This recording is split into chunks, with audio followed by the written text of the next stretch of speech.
और आइए शुरुआत कर रहे हैं आज की एक सबसे बड़ी खबर के साथ। कैसे हो रही है हिंदुस्तान के खिलाफ एक बड़ी साजिश, और वो साजिश कौन कहां से रच रहा है? गजवाए हिंद की साजिश। पहली बार आप नाम सुन रहे होंगे। गजवा मतलब जंग, यानी हिंदुस्तान के खिलाफ जंग की साजिश। एम्बियंस दीजिए।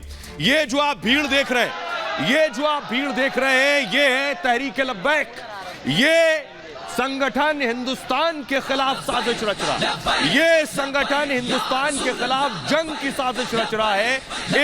ये जो संगठन तहरीक लब्बैक है, ये पाकिस्तान में है, पड़ोसी मुल्क पाकिस्तान में। इसका मकसद है हिंदुस्तान में इस्लामिक राष्ट्र बनाना, मुस्लिम राष्ट्र बनाना भारत को। यह है इस तहरीक लब्बैक का मकसद। इसकी पूरी हिस्ट्री, पूरी ज्योग्राफी, पूरी कुंडली मैं आपको बताऊंगा, लेकिन पहले आपको बताता हूं इसका मुखिया कौन है। अगली तस्वीर दिखाइए जरा। यह है इसका मुखिया। इसका नाम है मौलाना साद। ये पाकिस्तान में बैठा है और इसका मकसद है हिंदुस्तान को मुस्लिम राष्ट्र बनाना। इस मौलाना साद जो कि तहरीक लब्बैक का मुखिया है, कैसे तहरीक लब्बैक हिंदुस्तान में घुसने की कोशिश कर रहा है। हिंदुस्तान में उसका स्लीपर सेल कौन था? अगली तस्वीर दिखाइए जरा। अगली तस्वीर ये है। इसका नाम है दानिश, जिसकी गिरफ्तारी हुई है बिहार के फुलवारी शरीफ से। इस लड़के का नाम दानिश, और ये तहरीक लब्बैक का जो मिशन है गजवाए हिंद, यानी भारत के खिलाफ जिहाद करना, उसके साथ ये जुड़ा हुआ था। इसकी गिरफ्तारी हो गई है, जिसके तार सीधे पाकिस्तान से जुड़े हुए हैं। जरा देखिए तहरीक लब्बैक की ये साजिश जो पूरी तरह से बेनकाब हो गई।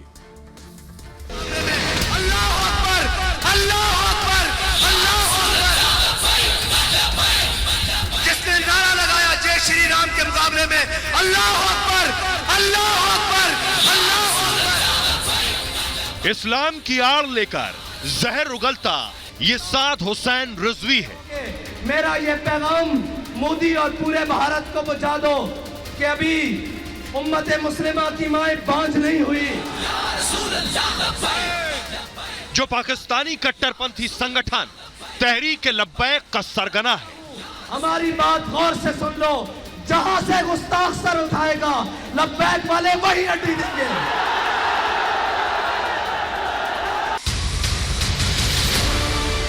और ये तहरीक लब्बैक पाकिस्तान के लाहौर से बिहार के रास्ते हिंदुस्तान में दस्तक दे रहा है।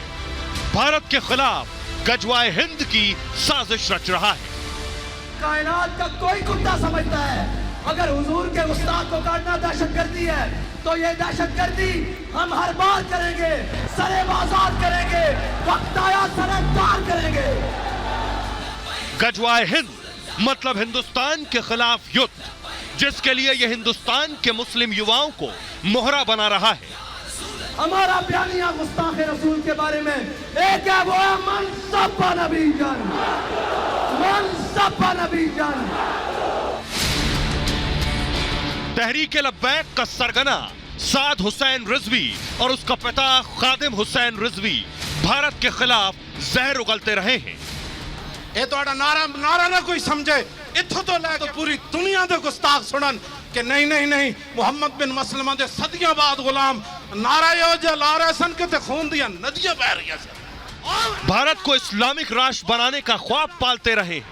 शोरे तकबीर से और थरथराती जमीन, उन्हें जानो और उन्हें जाना और उन्हें जाना और उन्हें जाना।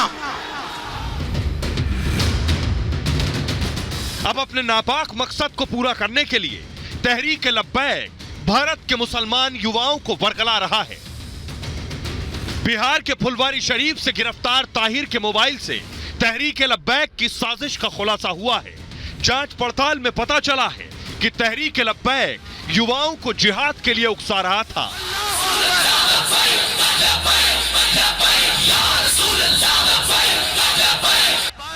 कट्टरपंथियों की मदद से तहरीक लब्बैक पाकिस्तान में फलता फूलता रहा है और अब हिंदुस्तान के खिलाफ नापाक साजिश रच रहा है।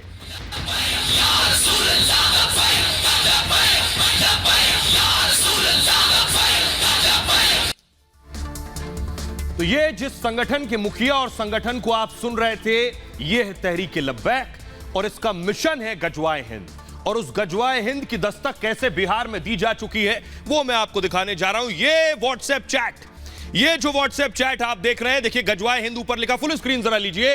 ये बाकायदा ग्रुप बनाया गया, ये ग्रुप बनाया गया गजवाए हिंद यानी भारत के खिलाफ जंग का। ऊपर देखिए लिखा है गजवाए हिंद, भारत के खिलाफ जंग, और उसमें लिखा है कोई फायदा नहीं है AIMIM को सपोर्ट करने का, आप डायरेक्ट जिहाद करेंगे यानी डायरेक्ट धर्म युद्ध होगा। खिलाफत के ऐलान हम इंडियन करेंगे, यानी खिलाफत उस दौर में हुआ करता था जब मुसलमानों का मुखिया जो होता था उसे खलीफा कहते थे, तब यह खिलाफत होता था। यानी हिंदुस्तान को मुस्लिम राज बनाने के बाद कैसे खिलाफत की शुरुआत हो वो बातें हो रही हैं। गजवाए हिंद का ये जो आप देख रहे हैं ये उसी तहरीके लब्बैक का मिशन है। अगला एक और दूसरा ग्राफ दिखाइए आप, ये जो आप देख रहे हैं ये देखिए, इसमें कौन कौन शामिल है। बांग्लादेश 1, बांग्लादेश 3, ये सारे नाम आप देख रहे हैं, ये सब लोग इस ग्रुप का हिस्सा थे। पाक आर्मी 2 के नाम से देखिए ग्रुप बना हुआ है, डॉक्टर इमरान, इसमें जैन, अब्दुल अलीम, ये सारे लोग, पाकिस्तानी झंडा भी लगा हुआ है। कैसे ये पाकिस्तानी साजिश हिंदुस्तान के खिलाफ हो रही है इसमें आप देख सकते हैं, ये डराने वाली है। इसके तार कैसे बिहार से अब तक निकलकर सामने आए, लेकिन लिंक जोड़े जाएंगे तो ये साजिश और गहरी है। कौन कौन से लोग इसमें शामिल हैं आप देख के अंदाजा लगा सकते हैं इनकी तैयारी क्या थी। और आइए मैं आपको बताता हूं, बाकायदा पटना पुलिस ने प्रेस कॉन्फ्रेंस की और पटना पुलिस ने खुलासा किया कि यह बहुत संगीन और गंभीर साजिश है। पटना पुलिस अलग अलग टीमें बनाकर इन लोगों को इन्वेस्टिगेट कर रही है, लोगों को ढूंढ रही है और तलाश रही है। देखिए जरा क्या कुछ किया है पुलिस ने अब तक, ये आपके सामने, ये मोबाइल जो आप देख रहे हैं, इस मोबाइल के जरिए मैं आपको बता रहा हूं। आगे आप खड़ा हुआ जो शख्स देख रहे हैं यह है साद, तहरीके लब्बैक का मुखिया है। जो वॉल के अंदर जिसे आप देख रहे हैं यह है ताहिर, जो इंडिया में इनके मिशन को आगे बढ़ा रहा था। तहरीक ताहिर जो है गजवाए हिंद ग्रुप चला रहा था, जो मैंने आपको दिखाया शुरू में। व्हाट्सएप ग्रुप में हिंदुस्तान विरोधी बातें बाकायदा की जा रही थी। ताहिर ने 2 सोशल मीडिया ग्रुप भी बना रखे थे और पहले ग्रुप को पाकिस्तानी नंबर से बनाया गया था, वो मैंने आपको दिखाया। बाद में ताहिर को इसका एडमिन बना दिया गया, खुद ही इस ग्रुप को ताहिर लीड कर रहा था। ग्रुप में कई देशों के लोगों को बाकायदा जोड़ा गया, उसमें बांग्लादेश के लोग थे, वो भी मैंने आपको दिखाया। इसमें भारत के, पाकिस्तान, यमन समेत कई देशों के लोग जुड़े हुए थे। जून में 4 पाकिस्तानी नंबरों को एक साथ इसमें जोड़ दिया गया था और ग्रुप में थोड़े बहुत नहीं 181 से ज्यादा लोग शामिल थे। अधिक से अधिक लोगों को जोड़ने की बाकायदा कोशिश हो रही थी, इस ग्रुप को और कैसे बड़ा किया जाए। भारत विरोधी वीडियो, नारे पोस्ट किए जाते थे इस ग्रुप में। अब इनका मकसद आप समझ सकते हैं, आतंकवाद के समर्थन में भी वीडियो इस ग्रुप में डाले जा रहे थे। ये लोग स्लीपर सेल की तरह काम कर रहे थे भारत के खिलाफ। स्लीपर सेल आपको बताऊं कि किसी भी शहर में छिपे होते हैं, ये बाकायदा एजेंट की तरह काम करते हैं, ये खामोशी से अपनी जिंदगी जी रहे होते हैं और उसके बाद जब इस तरह के संगठन इन्हें हरकत करने और एक्शन करने का इशारा करते हैं तो स्लीपर सेल ये एक्टिव हो जाते हैं। ग्रुप में डायरेक्ट जिहाद की प्लानिंग हो रही थी इस ग्रुप में। अब ग्रुप के प्रोफाइल पिक्चर में पाकिस्तानी झंडा भी लगा हुआ था, वो भी मैंने आपको दिखाया। और पटना पुलिस किस तरह से, उसके लिए बड़ी चुनौती है इन्वेस्टिगेट करना, ताहिर किस किस से मिल रहा था, किस किस से तार जुड़े हुए थे। अभी इसमें और भी बहुत सी गिरफ्तारियां होंगी। जरा सुनिए पटना के SSP, पटना के ASP को वो क्या कह रहे हैं, मनीष कुमार। पे जो हम लोगों को गजवाए हिंद करके जो सोशल पोस्ट मिला था उस पर कल हम लोगों ने FIR किया था और जो एडमिन था उसको हम लोगों ने जेल भेजा था। उसके बाद उसके मोबाइल में जितने चैट्स हैं, फेसबुक लिंक से जितने वीडियोस यूट्यूब पे लोड किए गए हैं वो भड़काऊ, उन्मादी और एक विशेष धर्म के अगेंस्ट हैं। और उनके लिंक्स अभी तक हम लोग जो इस्टेब्लिश कर पाए हैं वो ट्रांसनेशन है, देश से बाहर है। उसके हैंडलर्स भी इस देश से बाहर के लोग मिले हैं, पाकिस्तान, बांग्लादेश और यमन। अभी तक की जो स्थिति है उसमें हम लोग इस्टेब्लिश कर पाए हैं। टेक्निकल हमारी इन्फॉर्मेशन है, उस इन्फॉर्मेशन को हम ग्राउंड पे वेरीफाई करके ज़ीरोइंग कर रहे हैं और रेट्स भी चल रहे हैं। कुछ जो जीरोइंग हुई है उस पर रेट्स भी चल रहे हैं और हमें पूरा विश्वास है जो स्पेशल SIT काम कर रही है उस पर, वो बहुत जल्द ही और लोगों को गिरफ्तार करेगी। तो आप सुन रहे थे SP मनीष कुमार को जो कह रहे हैं कि स्पेशल स्पेशल इन्वेस्टिगेशन टीम काम कर रही है, बहुत जल्द ही और लोगों की गिरफ्तारी करने वाली है। आइए अब मैं आपको बताता हूं कि आखिर इनका मकसद क्या है। ये जो गजवाए हिंद है, इसका मकसद क्या है, ये करना क्या चाहते हैं। दरअसल हिंदुस्तान के खिलाफ आखिरी युद्ध का ऐलान है ये गजवाए हिंद। हिंदुस्तान के गैर मुस्लिमों पर हमला करना इसका मकसद है। गजवाए हिंद कट्टरपंथियों का बहुत पुराना ख्वाब रहा है जो पाकिस्तान में बैठे हैं।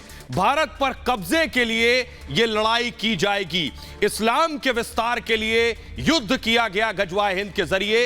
युद्ध के जरिए इस्लामिक राज्य की स्थापना करना इसका मकसद है।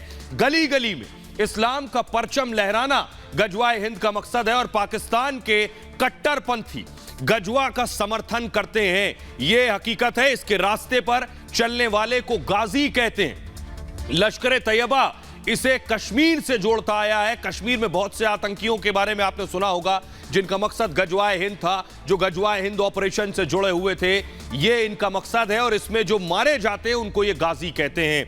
आइए मैं आपको बताऊं कि दरअसल गजवा के पीछे कौन है, इसके पीछे है कौन, किसका जहन है, किसकी साजिश है, कौन सा संगठन है जो इस मिशन पर काम कर रहा है भारत के खिलाफ, हिंदुस्तान के खिलाफ। देखिए जरा आपको बताऊं, तहरीके लब्बैक पाकिस्तान में एक कट्टर दक्षिणपंथी इस्लामी चरमपंथी संगठन है जिसकी बुनियाद खादिम हुसैन रिजवी ने साल 2017 में रखी थी। तहरीके लब्बैक को पाकिस्तान में ईश निंदा कानून में किसी भी बदलाव के विरोध में प्रदर्शन के लिए जाना जाता है और यह चरमपंथी संगठन मांग ये करता है कि शरिया के हिसाब से पाकिस्तान में कानून को स्थापित किया जाए। तहरीके लब्बैक ने पहली बार पाकिस्तान में 2018 में चुनाव भी लड़ा था। तहरीक ने संसदीय और प्रांतीय विधानसभा सीटों पर 559 उम्मीदवार खड़े किए, जिनमें से 2 उम्मीदवार सिंध विधानसभा की सीटों पर जीते, जबकि दूसरे प्रांत से भी एक उम्मीदवार ने जीत हासिल की। लेकिन साल 2021 में पाकिस्तान की इमरान सरकार ने आतंकी गतिविधियों के आरोप में तहरीक के लब्बैक पर बाकायदा प्रतिबंध और बैन लगा दिया था। आइए इसके बारे में मैं आपको बताऊं, तहरीके लब्बैक ये संगठन कब बना और इस पर कब बैन लगा। अब पाकिस्तान में इस पर बैन लग गया इसकी हरकतों की वजह से, इसलिए इसका मकसद हिंदुस्तान में साजिश करना हो गया है। ये देखिए मैं आपको बताऊं, पाकिस्तान का इस्लामिक कट्टरपंथी संगठन है ये और 1 अगस्त 2017 को कट्टरपंथी संगठन की स्थापना हुई थी। मौलाना खादिम हुसैन रिजवी ने इस संगठन की स्थापना की। गजवाए हिंद मिशन को बढ़ाना इनका मकसद था और भारत में इस्लामिक सत्ता स्थापित करना इनके मकसद में शामिल है। भारतीय मुस्लिमों को जिहाद के लिए उकसाना भी इसमें शुमार है और कश्मीर में आतंक को बढ़ावा देना कि कश्मीर में कैसे हम लोगों को भड़काएं, उकसाएं और रेडिकलाइज करें। भारत में सांप्रदायिक दंगे कराना भी तहरीके लब्बैक के मिशन में शामिल है। यह है इसका काम। लेकिन आइए अब आपको मिलवाता हूं इनके मुखिया से। कौन है इसके कट्टरपंथी जनक, उन दोनों से भी मिल लीजिए। पिता पुत्र की जोड़ी जो है दरअसल वो है इसकी बुनियाद, इसका बीज बोने वाली। नाम है खादिम हुसैन रिजवी ने मुमताज कादरी की फांसी का विरोध करने के लिए तहरीक की स्थापना की थी। कादिर ने पंजाब के गवर्नर की साल 2011 में सिर्फ इसलिए हत्या कर दी थी क्योंकि उन्होंने कहा था कि पाकिस्तान के कठोर ईश निंदा कानून में कुछ सुधार होने चाहिए। जब पाकिस्तान की सुप्रीम कोर्ट ने ईश निंदा के एक मामले में आसिया बीवी नाम की एक ईसाई महिला को आरोपों से बरी कर दिया था, इसके बाद ये रिजवी द्वारा आयोजित किए गए प्रदर्शनों के कारण इस्लामाबाद में बंद जैसा माहौल हो गया था। साल 2020 में खादिम हुसैन रिजवी की बीमारी से मौत हो गई, लेकिन उसके बाद साद हुसैन रिजवी तहरीके लब्बैक के संस्थापक बने। खादिम हुसैन रिजवी का बेटा है ये साद। पिता की मौत के बाद साद हुसैन रिजवी ने तहरीके लब्बैक का मुखिया बना। अपने पिता की तरह ही ये भी कट्टरपंथियों को बढ़ावा देता है। पैगंबर साहब पर कार्टून विवाद के बाद साद हुसैन रिजवी ने पाकिस्तान की सरकार से फ्रांस के राजदूत को देश से निकालने की बात कही थी। सरकार नहीं मानी तो सड़कों पर प्रदर्शन शुरू किए गए, जिसके बाद 12 अप्रैल को पाकिस्तान की इमरान सरकार ने मौलाना साद को गिरफ्तार कर उसके संगठन पर प्रतिबंध लगा दिया था और इसी कार्रवाई के बाद पाकिस्तान में बवाल हुआ था। उसकी रिहाई के लिए हजारों लोग सड़कों पर उतर आए थे, जिसके बाद इस्लामाबाद में जमकर हिंसा हुई जिसमें कई लोगों की मौत हो गई जबकि कई लोग घायल हो गए थे। आइए आपको जरा बताऊं पिता पुत्र के बारे में, इनके कारनामे आपको बताता हूं, इनकी ज़हनियत आपको बताता हूं। ये पाकिस्तान के लिए तो नासूर है, हिंदुस्तान के लिए भी उतने ही खतरनाक है। देखिए जरा, लाहौर की एक मस्जिद का मौलवी था खादिम, जो सबसे पहले आप सफेद दाढ़ी में जिन्हें देख रहे हैं, खादिम खुद को इस्लाम का चौकीदार कहता था। साल 2011 में खादिम रिजवी दरअसल सुर्खियों में आया। पंजाब के गवर्नर सलमान के हत्यारों का समर्थन किया इसने। सलमान की हत्या पुलिस के गार्ड मुमताज कादरी ने की थी। कल भी इनके बारे में मैंने आपको बताया था। सलमान ईश निंदा कानून की निंदा कर रहे थे उस दरमियान। खादिम ने खुलकर कादरी का समर्थन किया था उस वक्त, और कादरी का समर्थन करने पर खादिम ने अपनी नौकरी गंवा दी। कादरी की रिहाई के लिए खादिम ने बाकायदा आंदोलन चलाया और कादरी को फांसी देने का खादिम ने विरोध किया था उस दौरान। यानी जिस गार्ड ने गवर्नर की हत्या की थी उसकी फांसी का विरोध किया था। साल 2020 में खादिम हुसैन रिजवी की मौत हो गई, और खादिम की मौत के बाद उसका बेटा तहरीक का चीफ बन गया, और खादिम का बेटा साद हुसैन पिता की तरह ही कट्टरपंथी नेता है। पाकिस्तान ने 2021 में तहरीक लब्बैक को पूरी तरह से बैन कर दिया है। यह वो संगठन है जो पाकिस्तान में बैन है। भारत में अब यह साजिश करने की कोशिश कर रहा है, इसलिए बहुत जरूरी है भारतीय सुरक्षा एजेंसियों को चौकस रहना, और इनके बहकावे में जो आ गया, इनके साथ मिल गया है, उन पर एक्शन भी लेना, वरना यह भारत के लिए नुकसानदेह हो सकता है। बहरहाल, खबरों में आगे बढ़ते हैं। आज की अगली बड़ी खबर है प्रधानमंत्री नरेंद्र मोदी से जुड़ी हुई। कैसे मोदी सरकार गिराने की साजिश हो रही थी, यह आज बहुत बड़ा खुलासा हुआ है, और आरोप बीजेपी का यह है कि यह साजिश सोनिया गांधी की थी। सोनिया गांधी इस साजिश में शामिल थी। प्रधानमंत्री नरेंद्र मोदी जब से प्रधानमंत्री बने और उससे पहले तक बहुत से लोग जो उनके खिलाफ रहे, इतना आलोचना करते रहे कि उनकी अच्छी चीज में भी बुराई खोजने लगे, और वैसे ही लोग प्रधानमंत्री के खिलाफ साजिश भी रचने की कोशिश कर रहे थे। यह मैं आपको दिखा रहा हूं पीएम की तस्वीर। लेकिन आज प्रधानमंत्री मोदी की सरकार गिराने की साजिश बेनकाब हो गई है, पर्दाफाश हो गया। जरा रिपोर्ट देखिए।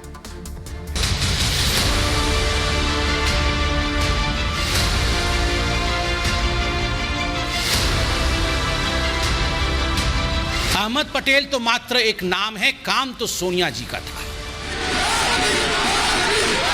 पीएम मोदी के खिलाफ एक बहुत बड़ी साजिश का खुलासा हुआ है।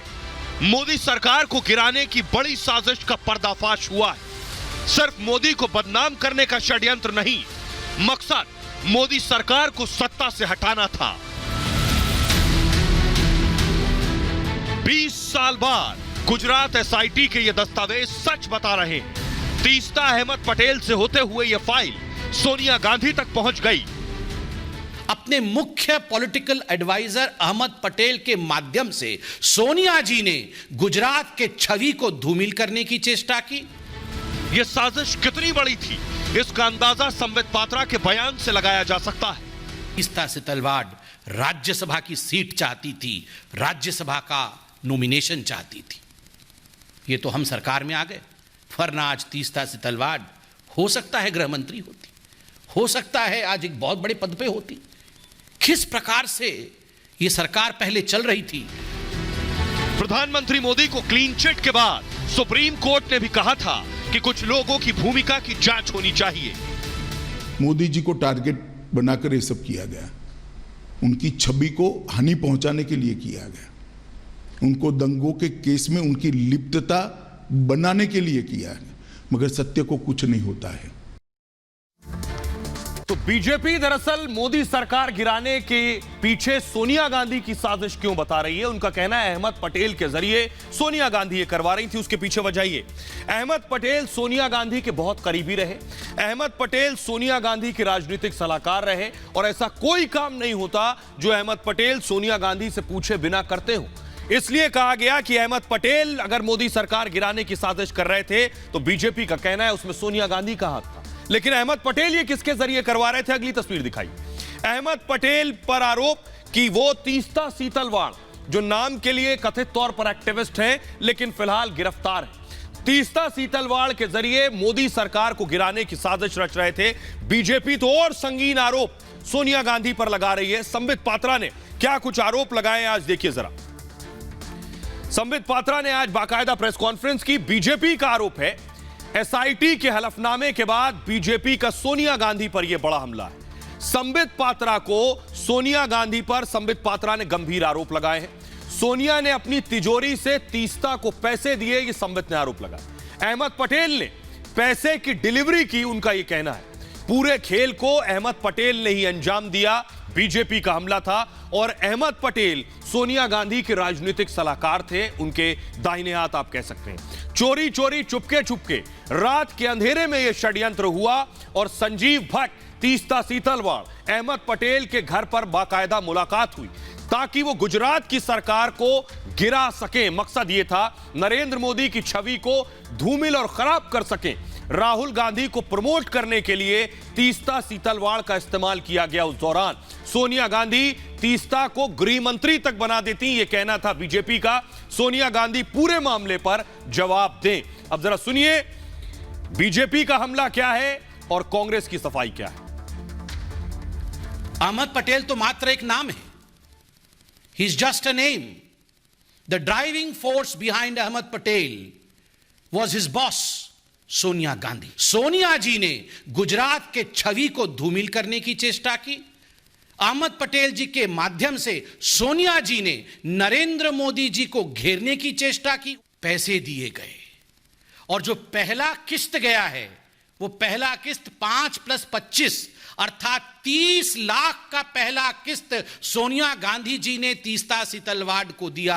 अहमद पटेल जी हमारे बीच में नहीं है। अहमद पटेल जी ने तो केवल डिलीवर किया, दिया सोनिया जी ने अपनी तिजोरी से, डिलीवरी की अहमद पटेल जी ने और लिया तीस्ता सीतलवाड़ ने। और याद रखिए ये 30 लाख उस जमाने में केवल पहला किस्त था। This was just the first installment. चोरी चोरी चुपके चुपके रात के अंधेरे में ये सारे षड्यंत्रकारी कौन? तीस्ता सीतलवाड़, संजीव भट्ट, श्री कुमार, ये कहां मिले?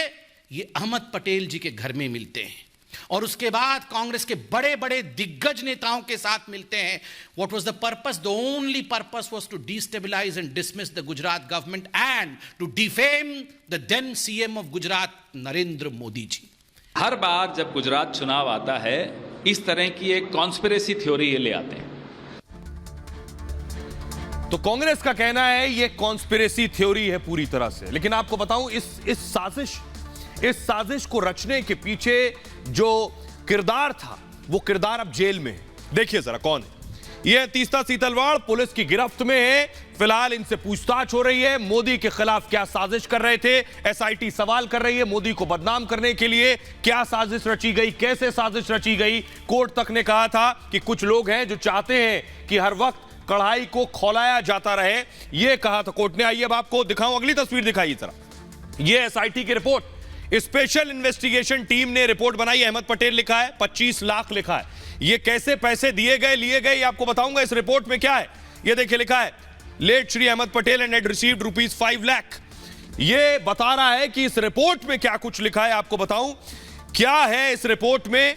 मोदी को बदनाम करने के लिए बाकायदा कैसे पद्मश्री इनाम दिया जाता था। सोचिए उस दौर में इनाम उन्हें मिलते थे जो दरअसल एजेंडे सेट करते थे। देखिए ये आप देख रहे हैं टेबल। बीजेपी तो कह रही है इस तरह की कई मीटिंग्स हुई। एसआईटी क्या कह रही है वो देखिए जरा। एसआईटी के एफिडेविट में यह बहुत बड़ा खुलासा हुआ है। अहमद पटेल के इशारे पर साजिश रची गई, यह स्पेशल इन्वेस्टिगेशन टीम की रिपोर्ट कहती है। दंगों में मोदी सरकार को फंसाने की कोशिश थी, यह भी इस रिपोर्ट में शामिल है। पटेल के इशारे पर तीस्ता सीतलवाड़ ने यह पूरी साजिश रची, यह कहा गया इस स्पेशल रिपोर्ट में। अहमद पटेल ने तीस्ता को 5 लाख रुपए दिए, 5 लाख रुपए अहमद पटेल ने दिए और 2 दिन बाद शाहीबाग के सर्किट हाउस में दोबारा मुलाकात हुई दोनों की। पटेल ने तीस्ता को 25 लाख रुपए और दिए, यह है रिपोर्ट में। 2 बार तीस्ता को पटेल ने 30 लाख रुपए कुल दिए। यह पैसा राहत कार्य के लिए नहीं दिया गया, यह भी आपको बता दूं। एफिडेविट में एसआईटी का यूपीए सरकार पर बहुत बड़ा आरोप, यानी मनमोहन सरकार पर।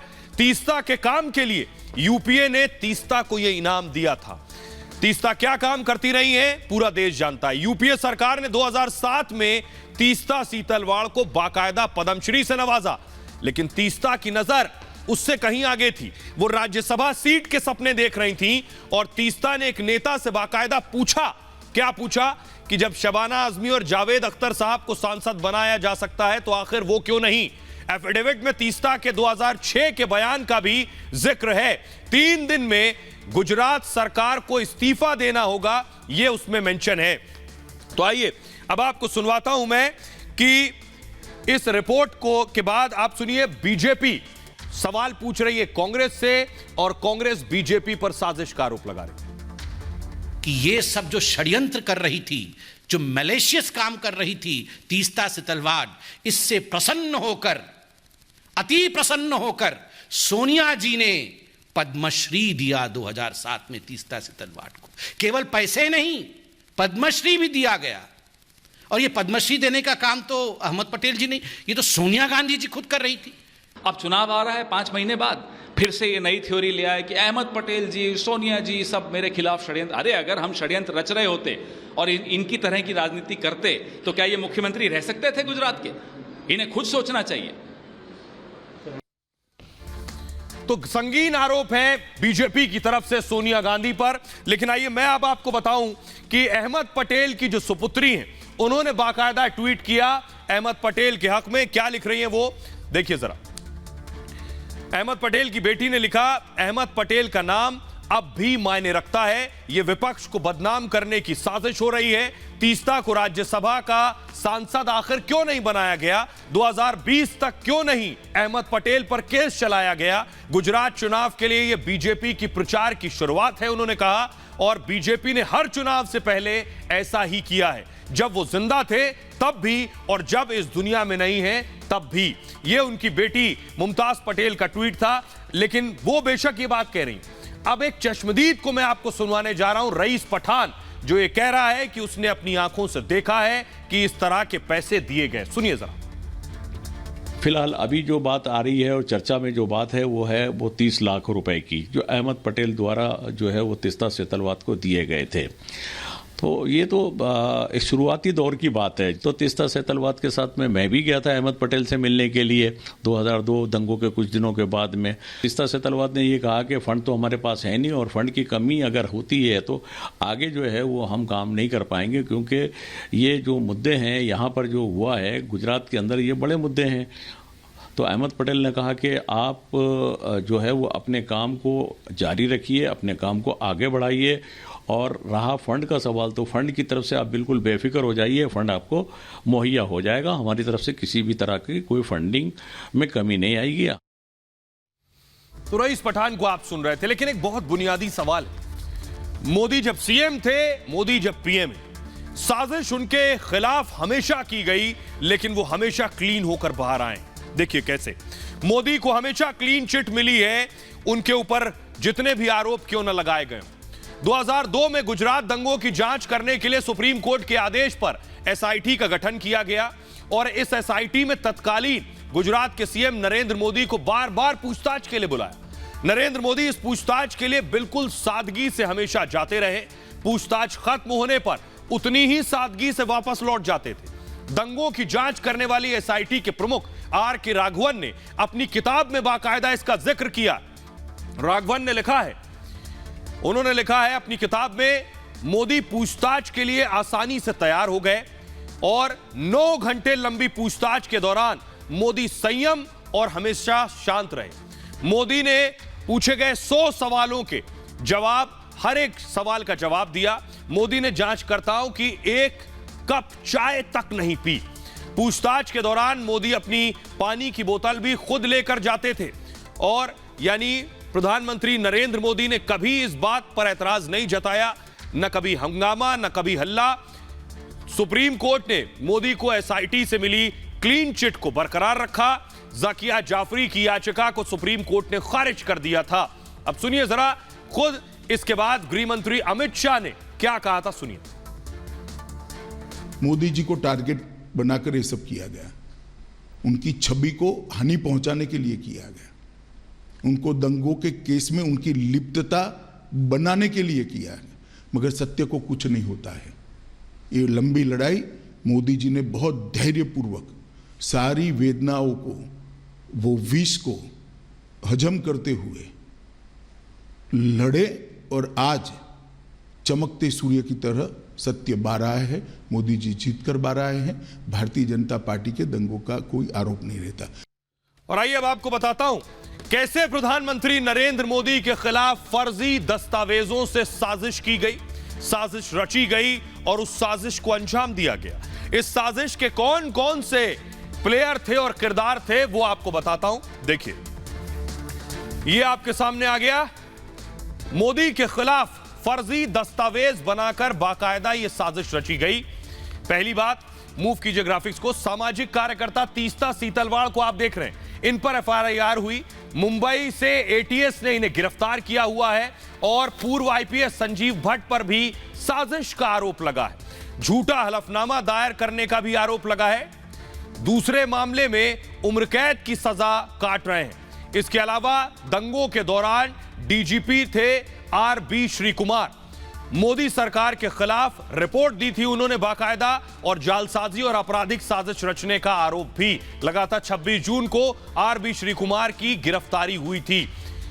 ये उनके बारे में उनका तारुफ मैंने आपको बताया क्या आरोप थे। अब जरा सुनिए डिप्टी सीएम महाराष्ट्र के देवेंद्र फडणवीस इन साजिशों पर क्या कह रहे हैं। सर्वोच्च न्यायालय के निर्णय के बाद किस प्रकार से उस समय के मुख्यमंत्री आदरणीय मोदी जी को बदनाम करने के लिए और देश का नाम खराब करने के लिए एक वाइडर कॉन्स्पिरेसी तैयार की गई थी, इसका पूरा पर्दाफाश सुप्रीम कोर्ट के निर्णय के माध्यम से हुआ है। और अब स्वयं कोर्ट ने यह कहा था कि इसकी जांच होनी चाहिए, इसलिए गुजरात की एसआईटी उसकी जांच कर रही है। महाराष्ट्र की पुलिस इस जांच में पूरी मदद करेगी, हर संभव मदद करेगी, और इसको लॉजिकल एंड पर ले जाने का जो प्रयत्न है उसमें हम भी मदद करेंगे। तो आपने सुना देवेंद्र फडणवीस को, लेकिन आइए अब मैं आपको बताने जा रहा हूं कि साजिश के जो आरोपी हैं, ये आरोपी, इन सब का आपस में क्या संबंध रहा, कैसे जुड़ाव रहा और कैसे पूरे षड्यंत्र और कॉन्स्पिरेसी को रचा गया। देखिए जरा, क्यों अहमद पटेल का नाम आते ही इसे कांग्रेस आला कमान से जोड़ा जा रहा है? क्यों सोनिया गांधी का नाम बीजेपी प्रवक्ता संबित पात्रा ने सीधे सीधे लिया? दरअसल अहमद पटेल कांग्रेस थिंक टैंक के बेहद अहम हिस्सा रहे, सोनिया गांधी के बेहद करीबी। सोनिया उन पर सबसे ज्यादा भरोसा करती थी। सोनिया के वो राजनीतिक सलाहकार थे, और जैसे ही एसआईटी के हलफनामे में उनका नाम आया, बीजेपी ने सीधे सोनिया और राहुल पर हमला बोला। कई बार वो कांग्रेस के लिए चाणक्य की भूमिका में आते थे और हर पार्टी की हर मुश्किल को आसानी से सुलझा देते थे। गांधी परिवार के सबसे करीबी नेताओं में से एक थे अहमद पटेल। 1985 में राजीव गांधी के संसदीय सचिव बने। 2004 से 2014 तक बेहद ताकतवर रहे। संगठन पर उनकी बेहद मजबूत पकड़ रही। 1977 में भरूच सीट से चुनाव लड़ा उन्होंने। 26 साल की उम्र में लोकसभा सांसद भी बने। अहमद पटेल पहली बार साल 1985 में उस समय चर्चा में आए थे जब राजीव गांधी ने उन्हें अपना संसदीय सचिव बनाया था। अहमद पटेल को उनके साथी, पार्टी के लोगों के साथी, विरोधी भी अहमद भाई कहकर बुलाते थे। वहीं सामाजिक कार्यकर्ता तीस्ता सीतलवाड़ के पद्मश्री को लेकर एसआईटी ने एफिडेविट दिया है और बताया है कि 2007 में उन्हें मोदी के खिलाफ साजिश का इनाम दिया गया था।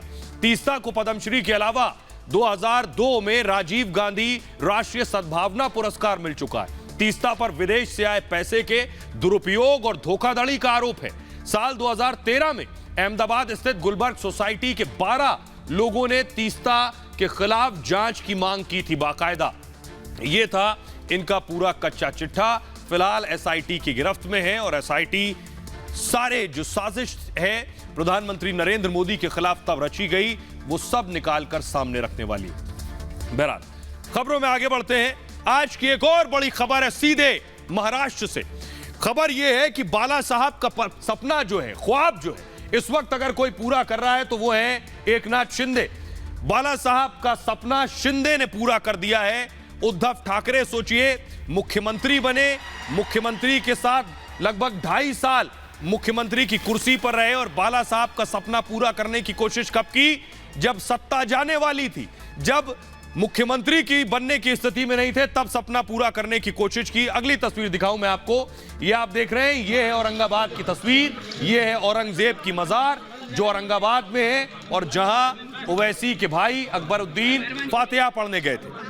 तो शिंदे ने बाला साहब का कौन सा सपना पूरा किया, ये मैं आपको बताने जा रहा हूं। महाराष्ट्र के लोगों के लिए भी अच्छी खबर है और पूरे देश के लिए भी अच्छी खबर है, क्योंकि औरंगजेब के साथ जो चीजें जुड़ी हुई हैं, कोई नहीं चाहता कि देश में एक जगह ऐसी भी हो जो औरंगजेब के नाम से हो। देखिए, महाराष्ट्र में 2 शहरों के नाम बदल दिए गए, 2 शहरों के नाम। औरंगाबाद, उस्मानाबाद को नया नाम दिया है एकनाथ शिंदे ने। औरंगाबाद का नाम छत्रपति संभाजी नगर कर दिया गया है। उस्मानाबाद का नाम धाराशिव होगा आपसे। इसके अलावा नवी मुंबई एयरपोर्ट का नाम डीबी पाटिल एयरपोर्ट होगा और शिंदे सरकार ने नाम बदलने के प्रस्ताव को मंजूरी दी है। बाला साहब ठाकरे को आप देख रहे हैं, शिंदे पीछे खड़े हैं, इसी तरह शिंदे पीछे खड़े रहे बाला साहब के और सियासत करते रहे। और आज खुद सीएम है तो सबसे पहला काम उन्होंने बाला साहब के सपने को पूरा करने का किया है। शिंदे ने सालों पुराना बाला साहब का सपना पूरा कर दिखाया है। 1988 में बाला साहब ने नाम बदलने का ऐलान किया था, 1988 में। सोचिए, उद्धव ठाकरे 2.5 साल सीएम की कुर्सी पर रहे और बाला साहब का यह सपना याद नहीं आया। 1657 में खुजिस्ता बुनियाद का नाम औरंगाबाद पड़ा। ये जो औरंगाबाद अब नाम था, इसका नाम कभी खुजिस्ता बुनियाद हुआ करता था 1657 में। औरंगाबाद का जो नाता है ये मुगल शासक औरंगजेब से रहा है और 1681 से औरंगजेब औरंगाबाद में ही रहा और तब औरंगाबाद दक्कन में सत्ता का केंद्र हुआ करता था। उस दौर में औरंगजेब ने संभाजी महाराज से कई लड़ाइयां की हैं। औरंगजेब ने संभाजी महाराज की दरअसल हत्या भी की थी और औरंगाबाद में 30 से 35% मुस्लिम वोट बैंक है। इसलिए अब तक जो पार्टियां सत्ता में रहीं वो औरंगजेब का नाम बदलने से डरती रहीं, घबराती रहीं, सिर्फ इसलिए मुसलमानों के तुष्टीकरण के नाम पर। जबकि हकीकत यह है कि हिंदुस्तान का मुसलमान औरंगजेब के साथ खुद को नहीं जोड़कर देखता है, न कनेक्ट करता है, फिर भी ये पार्टियां तुष्टीकरण करती रहीं और औरंगजेब के नाम पर औरंगाबाद के नाम बदलने से डरती रही। औरंगाबाद के सांसद इम्तियाज जलील हैं जो AIMIM के नेता भी हैं। आइए अब मैं आपको सुनवाता हूं शिंदे क्या कुछ कह रहे हैं। आज हुई मंत्रिमंडल बैठक में औरंगाबाद शहर का नामकरण जो है छत्रपति संभाजी नगर ये करने का फैसला मंत्रिमंडल ने लिया हुआ है और पिछले 29 तारीख को जो अल्पमत में सरकार थी उन्होंने ये निर्णय लिया था। कल जाकर इसमें कोई क्वेश्चन मार्क निर्माण न हो या लीगल कोई प्रश्न निर्माण न हो, इसलिए आज बाकायदा हम लोगों ने मंत्रिमंडल बैठक में उस निर्णय को लिया हुआ है। छत्रपति संभाजी नगर और उस्मानाबाद का धाराशिव ये भी नामकरण दिया है, उसका भी निर्णय लिया हुआ है। और नवी मुंबई जो एयरपोर्ट है उसका भी नाम जो मांग थी लोगों की, वहाँ के भूमिपुत्रों की, उसको भी लोक नेता दीबा पाटिल नवी मुंबई एयरपोर्ट विमानतल ऐसा भी नाम देने का निर्णय आज की मंत्रिमंडल बैठक में ली हुई है।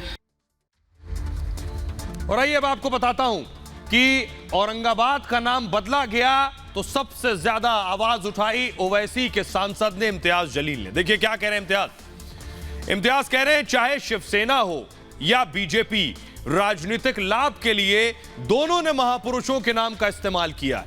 नाम बदलने के बाद सभी श्रेय लेना चाहते हैं। किसी को भी औरंगाबाद के विकास की चिंता नहीं है। औरंगाबाद को नए नाम की नहीं, विकास की जरूरत है, आज वो ये कह रहे हैं। कल तक वो महाअघाड़ी के साथ खड़े थे।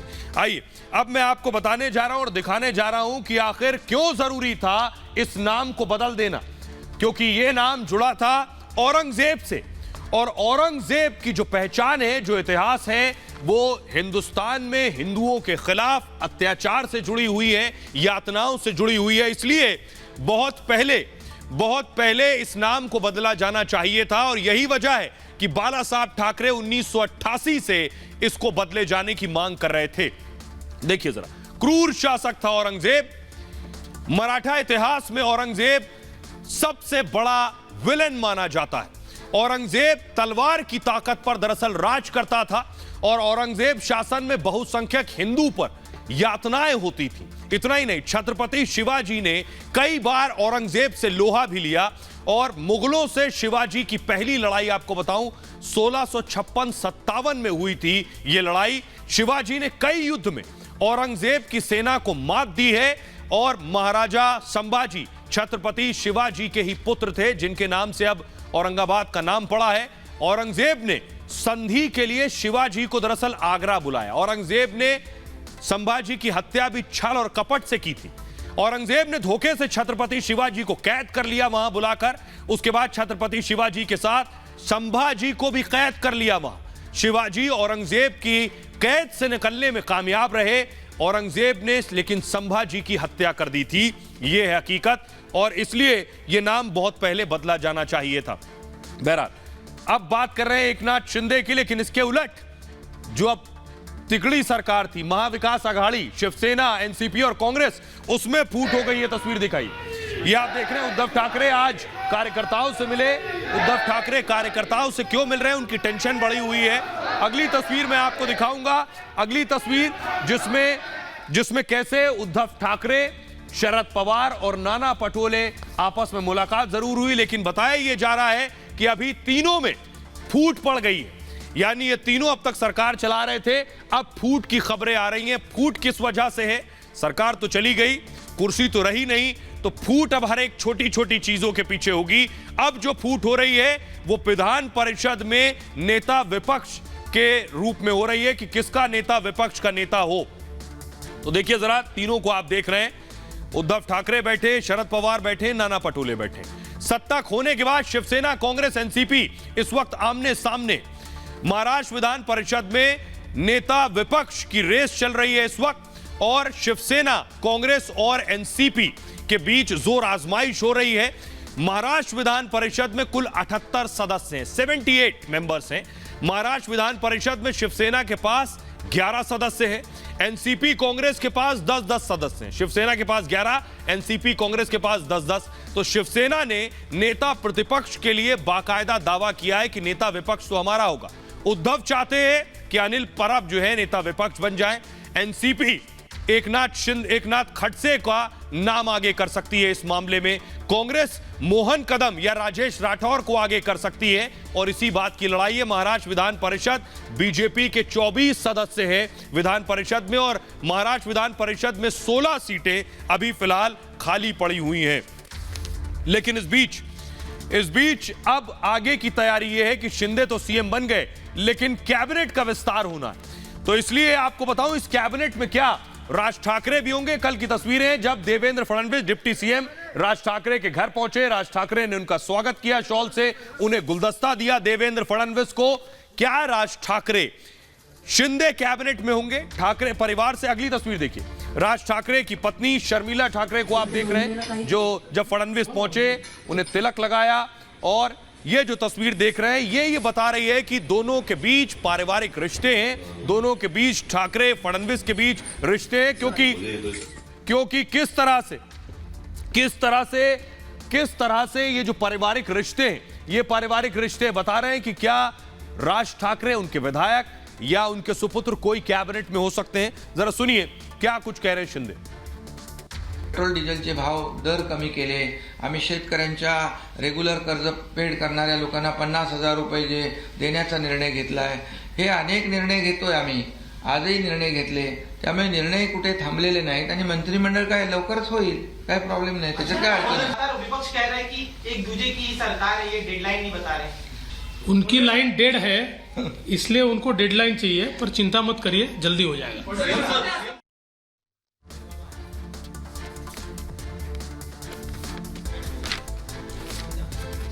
और आइए अब मैं आपको बताने जा रहा हूं कि क्या इस कैबिनेट में ठाकरे परिवार का कोई सदस्य हो सकता है और कब तक होगा कैबिनेट का विस्तार। देखिए जरा, महाराष्ट्र से बड़ी खबर है, ये आप देख रहे हैं, राज ठाकरे बैठे, शिंदे और देवेंद्र फडणवीस। 20 जुलाई को कैबिनेट विस्तार होना है और इसमें कई चरणों में कैबिनेट विस्तार होगा बताया यह जा रहा है। पहले चरण में बीजेपी के 10 से 12 मंत्री शपथ लेंगे।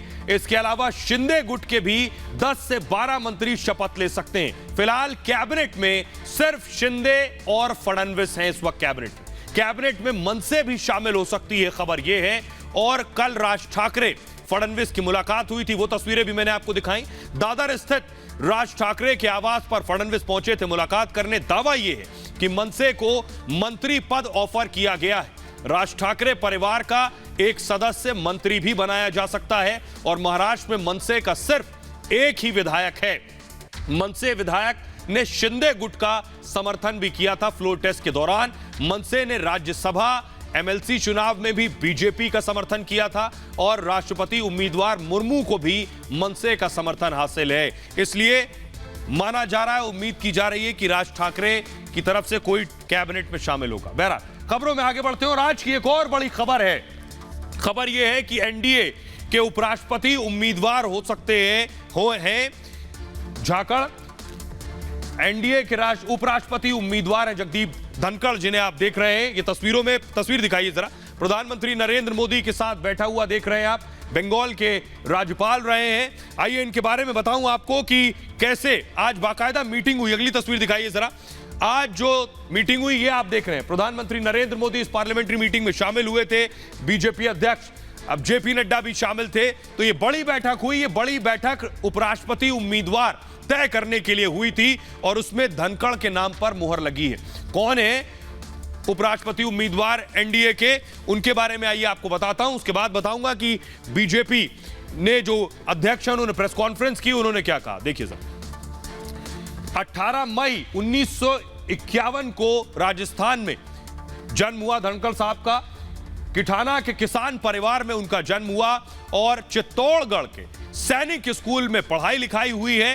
राजस्थान विश्वविद्यालय से ग्रेजुएट हुए और राजस्थान हाईकोर्ट बार एसोसिएशन के अध्यक्ष भी रह चुके हैं धनखड़। सुप्रीम कोर्ट के वरिष्ठ वकील रह चुके हैं जगदीप धनखड़ और जनता दल से 1989-91 तक झुंझुनू के सांसद रहे हैं और 1993 अजमेर के किशनगढ़ से विधायक चुने गए थे और 2019 में पश्चिम बंगाल के राज्यपाल बने हैं। अब एनडीए के उपराष्ट्रपति उम्मीदवार चुने गए हैं धनखड़। अब जरा सुनिए क्या कुछ कह रहे हैं बीजेपी अध्यक्ष जेपी नड्डा। भारतीय जनता पार्टी की संसदीय बोर्ड इस निष्कर्ष पर पहुंची है कि उपराष्ट्रपति पद के लिए भारतीय जनता पार्टी और एनडीए के प्रत्याशी के रूप में हमारे किसान पुत्र श्री जगदीप धनखड़ जी को हम उपराष्ट्रपति पद के लिए अपना प्रत्याशी के रूप में घोषित करते हैं। और आइए खबरों में आगे बढ़ते हैं। आज की अगली बड़ी खबर यह है, श्रीलंका के बारे में तो आपने देख सुन लिया, लेकिन पाकिस्तान भी श्रीलंका बन जाएगा, उस राह पर चल रहा है। ये हम क्यों कह रहे हैं, पहली तस्वीर दिखाई जरा प्रोटेस्ट की। ये जो आप देख रहे हैं एम्बियंस के साथ, ये श्रीलंका के प्रोटेस्ट की आप तस्वीरें देख रहे हैं। यही हालात पाकिस्तान में बन रहे हैं। अगली तस्वीर दिखाइए जरा पाकिस्तान के प्रोटेस्ट की। पाकिस्तान में जो प्रोटेस्ट हो रहा है वो तस्वीरें मैं आपको दिखाने जा रहा हूं। ये देखिए, ये पाकिस्तान का प्रोटेस्ट है। हालात वहां भी ऐसे ही हैं जैसे श्रीलंका में हालात थे। ये जरा फुल स्क्रीन लीजिए, फिर मैं आपको बताऊंगा महंगाई से कैसे पाकिस्तान लहूलुहान है। तो महंगाई पाकिस्तान में भी चरम पर पहुंच गई है। पाकिस्तान में बद से बदतर स्थिति है, वैसे ही हालात हैं जैसे हालात श्रीलंका में बने हुए हैं। एम्बियंस दीजिए इसका, विजुअल का जरा। आइए ग्राफिक्स के जरिए मैं आपको बता रहा हूं पाकिस्तान में हालात क्या है, जरा देखिए। घरेलू सिलेंडर पाकिस्तान में 2560 रुपए का हो चुका है। कमर्शियल सिलेंडर 9900 रुपए का है पाकिस्तान में। पनीर 900 रुपए प्रति किलो मिल रहा है। दूध 200 रुपए प्रति लीटर मिल रहा है पाकिस्तान में। चीनी 100 रुपए प्रति किलो है। आटा 100 रुपए प्रति किलो है पाकिस्तान में। खाद्य तेल जो है 555 रुपए प्रति लीटर मिल रहा है। पेट्रोल 250 रुपए प्रति लीटर है। यह पाकिस्तान के हालात हैं। डीजल 275 रुपए प्रति लीटर मिल रहा है और मिट्टी का तेल 230 रुपए प्रति लीटर है। अब जरा सुनिए पाकिस्तान के एक मंत्री को, वो बता रहे हैं पाकिस्तान के हालात क्या हैं। मैं ये भी कौम से अपील करूंगा कि हम चाय की एक एक प्याली 2-2 प्यालियां कम कर दें, क्योंकि जो चाय हम इंपोर्ट करते हैं वो भी हम उधार लेकर इंपोर्ट करते हैं। जाए जब तक के हम अपनी चाय की पैदावार में खुद कफील नहीं होते, हमारा फ़र्ज़ है कि वो सारी आइटम्स के जिस पे हमें अपना कीमती ज़र मुबादला खर्च करना पड़ता है, जब तक हम इस बहरान से नहीं निकलते, पूरी कौम को इस मिशन के अंदर शामिल होना चाहिए। और आइए अब आपको दिखाता हूं मैं श्रीलंका के हालात क्या हैं और कैसे पाकिस्तान श्रीलंका बन जाएगा। ये देखिए, एम्बियंस दीजिए। ये आप देख रहे हैं श्रीलंका में किस तरह से सत्ता परिवर्तन हुआ है, श्रीलंका में कैसे हालात बद से बदतर हो गए हैं। लेकिन अब मैं जो आपको बताने जा रहा हूं बड़ी चीज, कि कैसे पाकिस्तान जो है, पाकिस्तान कैसे श्रीलंका बन सकता है। ये देखिए, ये आपके सामने वजह है। श्रीलंका में महंगाई दर जो है वो 55% पर, पाकिस्तान में 20% के पार पहुंच गई है। श्रीलंका कोई छूने की तैयारी है। श्रीलंका में विदेशी मुद्रा 2.31 अरब डॉलर है, पाकिस्तान में घटकर 10 अरब डॉलर पर आ गई है विदेशी मुद्रा।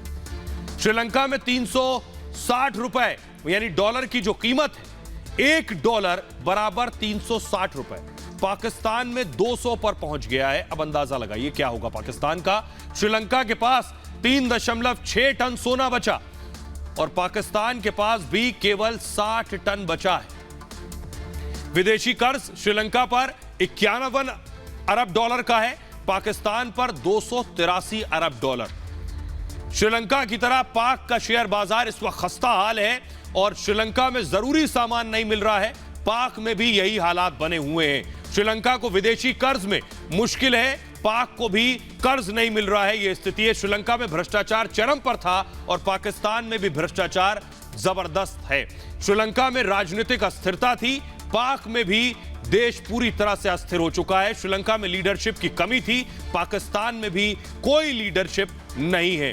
जरा आपको श्रीलंका में हमारी सहयोगी सलोनी मौजूद है, उनकी रिपोर्ट आपको दिखाते हैं कि श्रीलंका में किस तरह से महंगाई चरम पर है। जरा देखिए उनकी रिपोर्ट। श्रीलंका में बद से बदतर होते आर्थिक हालातों को इस तरह समझा जा सकता है। इस वक्त हम यहाँ पर एक सब्जी मंडी में मौजूद हैं और अगर हम आपको दाम बताएंगे तो आप हैरान रह जाएंगे। भारत में जिन चीजों के लिए आप 1 किलो के लिए पैसे देते हैं, वहाँ पर यहाँ पर देखिए दाम लिखा हुआ है 160 रुपए का। आप सोचेंगे ये 1 केजी 1 किलो आपको संतरा मिलेगा, तो नहीं, सिर्फ एक पीस का, सिर्फ इस एक पीस का 160 रुपए यहाँ आपको चुकाना होगा अगर आप संतरा खाना चाहते हैं। सब कहते हैं कि सेब खाने से सेहत बनती है। ये छोटा सा सेब अगर हम आपको बताएं तो 80 रुपए का ये एक सेब आप यहाँ पर खरीद पाएंगे। पपीता लोग खाते हैं जो बीमार होते हैं, उनके लिए ये 200 रुपए का है। सोचिए, एक सेब 80 रुपए का। बहरहाल आप अपना बहुत ख्याल रखिए। एक छोटे से ब्रेक के लिए रुक रहे हैं, लौट रहे हैं कुछ और बड़ी खबरों के साथ।